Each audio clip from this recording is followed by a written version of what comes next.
Praise the lord. I hope you're all good by God's grace. ఈరోజు దేవుడి వాక్యం మీతో పంచుకోవాలని ఆశపడుతున్నానండి. ప్రకటన గ్రంథం 21:8. పిరికి వారును, అవిశ్వాసులను, అసహ్యులను, నరహంతకులను, వ్యభిచారులను, మాంత్రికులను, విగ్రహారాధికులను, అబద్ధికులందరూ అగ్ని గంధకములతో మండుగుండములో పాలు పొందుదురు. ఇది రెండవ మరణము. ఒకసారి ఒక వ్యక్తిని నీ పేరేమని అడిగితే అబద్ధం అన్నాడట. ఏమి అబద్ధమయ్యా, నీ పేరు అడుగుతున్నాను అంటే అదేనయ్యా నా పేరే అబద్ధం అన్నాడట. అవును, ఈనాడు అనేకులకు మంచినీళ్లు త్రాగినట్లుగా అబద్ధాలాడటం అలవాటైపోయింది. అయితే అబద్ధం దేవునికి అసహ్యమైనదని, అబద్ధమాడు వాడు సాతాను సంబంధి అని బైబిల్ వాక్యం సెలవిచ్చుచున్నది. యోహాను 8:44. మీరు మీ తండ్రియగు అపవాది అనగా సాతాను సంబంధులు, మీ తండ్రి దురాశలు నెరవేర్చుగోరుచున్నారు. ఆది నుండి వాడు నరహంతకుడైయుండి సత్యమందు నిలిచిన వాడు కాడు, వాని యందు సత్యమేమీ లేదు. వాడు అబద్ధమాడునప్పుడు తన స్వభావము అనుసరించియే మాట్లాడును. వాడు అబద్ధీకుడను, అబద్ధమునకు జనకుడునై ఉన్నాడు. అబద్ధమాడు వాడు సాతాను సంతానం. అబద్ధీకులందరూ దేవునికి అసహ్యులు. నేనే సత్యమును అని చెప్పిన వారు యేసుక్రీస్తు. యేసును వెంబడించు వారిలో అబద్ధమునకు చోటు లేదు, అబద్ధీకునిలో క్రీస్తునకు చోటు లేదు. అబద్ధమాడుట, బింకములాడుట వన్నీయు పాపములే అని బైబిల్ వాక్యం సెలవిస్తుంది. ప్రకటన 21:8. అబద్ధీకులందరూ అగ్ని గంధకములతో మండుగుండములో పాలు పొందుదురు. ఇది రెండవ మరణము అని బైబిల్ చెప్పుచున్నది.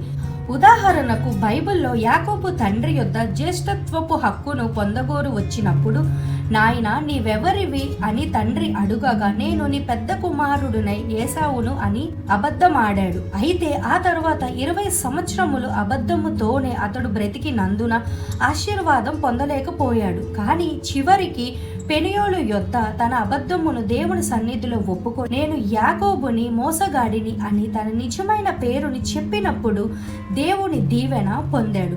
అలాగే ఎలీషా గెహజాని నీవెచ్చట నుండి వచ్చితివి అని అడుగగా, నయమాను రథము వెంట వెళ్ళి వచ్చానని అబద్ధము చెప్పి వెండిని వస్త్రములను అడిగి తెచ్చుకొని ఇంట దాచుకొని వచ్చిన గెహజీ, నీ దాసుడైన నేను ఎచ్చటికి పోలేదని మరి ఒక అబద్ధం ఆడాడు. దానికి తగిన శిక్షగా కుష్టి రోగమును సంపాదించుకున్నాడు. అలాగే అననీయ సప్తిరా అనే భక్తులు తన పొలమును అమ్మి అంతా దేవునికి ఇచ్చుటకు సిద్ధపడ్డారు. కానీ తీరా ఇవ్వబోవు సమయానికి కొంత దాచుకొని కొంత తెచ్చి దేవునికి ఇవ్వబోతుండగా, ఇంతకేనా మీరు అమ్మారు అని పేతురు అడిగినప్పుడు, ఇంతకే అమ్మాం, అమ్మిందంతా దేవుడికే ఇస్తున్నామని అబద్ధమాడినందున అక్కడికక్కడే పడి మరణించారు. అర్థమైందా అండి? అబద్ధం ఎంత భయంకరమో చూసారు. అబద్ధమాడు ప్రతి వాడు మరణముతో నిబంధన చేసుకుంటారని, పాతాళముతో ఏకమవుతున్నాడని, అబద్ధములను ఆశ్రయంగా చేసుకున్న వాడు మాయ క్రింద దాగి ఉన్నాడని విషయాన్ని ఇక్కడ మీరు గ్రహించండి. ఎందుకంటే అబద్ధమును ప్రేమించి జరిగించు ప్రతి వాడు దేవుని రాజ్యమునకు వెలుపట ఉందురని, మరియు పిరికి వారు, అవిశ్వాసులు, అసహ్యులు, నరహంతకులు, వ్యభిచారులు, మాంత్రికులు, విగ్రహారాధికులతో పాటు అబద్ధీకులందరూ, ఇవి మాత్రమే పాపం కాదు, అబద్ధం ఆడటం కూడా పాపం అని బైబిల్ వాక్యం సెలవిస్తుంది. వీటితో పాటు అబద్ధీకులందరూ అగ్ని గంధకములతో మండుగుండములో పాలు పొందుదురని బైబిల్ చెప్పుచున్నది. అయితే దేవుని యొద్ద కృప ఉన్నది, క్షమాపణ ఉన్నది. పేతురు యేసు ప్రభువుని ఎరుగను అని 3 సార్లు అబద్ధం ఆడాడు. కానీ కోడి కుయ్యగానే తన అబద్ధమును, తన నిజస్థితిని గ్రహించుకొని పశ్చాత్తాపపడి వెలుపులకు పోయి సంతాపపడి ఏడ్చాడు. మత్తయి సువార్త 26:69-75. పేతురు వెలుపటి ముంగిట కూర్చొని ఉండగా ఒక చిన్నది అతని యొద్దకు వచ్చినప్పుడు, నీవును గలీలియాడకు యేసుతో కూడా ఉంటివి కదా అనెను. అందుకతడు, నేనుండలేదు, నీవు చెప్పు సంగతి నాకు తెలియదని అందరి ఎదుట అనెను. అతడు నడవలోనికి వెళ్ళిన తరువాత మరి ఒక చిన్నది అతనిని చూచి, వీడును నజరేయుడగు యేసుతో కూడా ఉండెనని అక్కడి వారితో చెప్పగా, అతడు ఒట్టు పెట్టుకొని, నేనుండలేదు, ఆ మనుషుని నేను ఎరుగునని మరలా చెప్పెను. కొంతసేపు అయిన తరువాత అక్కడ నిలిచి ఉన్న వారు పేతురు నొద్దకు వచ్చి, నిజమే, నీవును వారిలో ఒకడవే, నీ పలుకు నిన్ను నిన్ను గురించి సాక్ష్యమిచ్చుచున్నదని అతనితో చెప్పిరి. అందుకతడు ఆ మనుషుని నేనెరుగునని చెప్పి శపించుకొనుటకు ఒట్టి పెట్టుకొనుటకును మొదలుపెట్టెను. వెంటనే కోడి కూసెను. కనుక కోడి కూయక మునుపు నీవు నన్నెరుగునని ముమ్మారు చెప్పెదను అని యేసు తనతో అనిన మాట పేతురు జ్ఞాపకం తెచ్చుకొని వెలుపులకు పోయి సంతాపపడి ఏడ్చెను.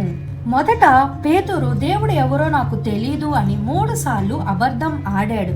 కానీ కోడి కూయక మునిపే, అంటే అబద్ధం ఆడిన కొద్దిసేపటి తర్వాతే నీవు నన్ను ఎరుగువు అని ముమ్మారు చెప్పుతావు అని యేసు ప్రభువు పేతురుకి చెప్పిన మాట పేతురుకి గుర్తు వచ్చి జ్ఞాపకము వచ్చి, ప్రభువా నన్ను క్షమించు అని లోపటికి వెళ్ళి సాష్టాంగపడి ప్రార్థించి పశ్చాత్తాపపడి క్షమాపణ అడిగాడు. మొదట పేతురు అబద్ధం ఆడాడు, కానీ దేవుని యందు కృప ఉన్నది, క్షమాపణ ఉన్నది. కాబట్టి తిరిగి ఎప్పుడైతే పశ్చాత్తాపపడి క్షమాపణ అడిగాడో పేతురు క్షమించబడి దేవునికి ప్రయోజకుడుగా అయ్యాడు అనే విషయాన్ని ఇక్కడ మీరు గ్రహించండి.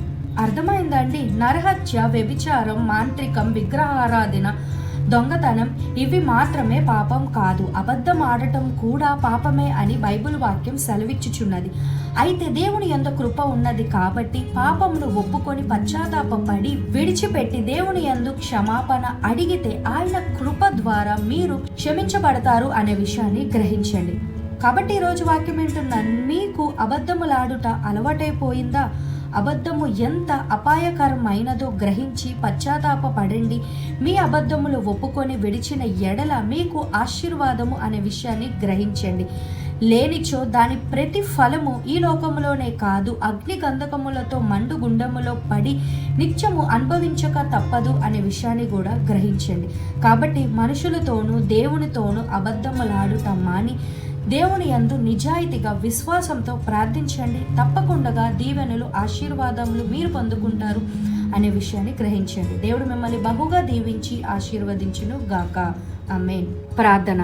మహాపరిశుద్ధుడా, పరలోకమున్న మా తండ్రి, ఈరోజు వాక్యం వింటున్న మీ బిడ్డల్లో ఎవరైతే అబద్ధములు ఆడి నీ యొద్దకు వచ్చి పశ్చాత్తాపపడి అయా అబద్ధములు ఆడటం కూడా పాపమే అనే విషయాన్ని గ్రహించి క్షమించమని ప్రాధేయపడుచున్నారు, ఇప్పుడే వాక్యం వింటున్న మీ బిడ్డలను దర్శించమని, దయతో క్షమించి దీవించి ఆశీర్వదించమని, దుష్టుడు బారి నుంచి విడిపించమని, మీ కనికరం, మీ కృప, మీ క్షమాపణ, మీ దయ వాక్యం వింటున్న ప్రతి ఒక్క బిడ్డలపై ఉంచమని, కృప అనుగ్రహించమని, శారీరకంగా, మానసికంగా, ఆత్మీయంగా దీవించి ఆశీర్వదించమని నజరేయుడైన యేసు నామములో ప్రార్థన చేస్తున్నాం తండ్రి. ఆమేన్. సమస్త మహిమా ప్రభువైన యేసుక్రీస్తునకే కలుగును గాక. ఆమేన్. God bless you all.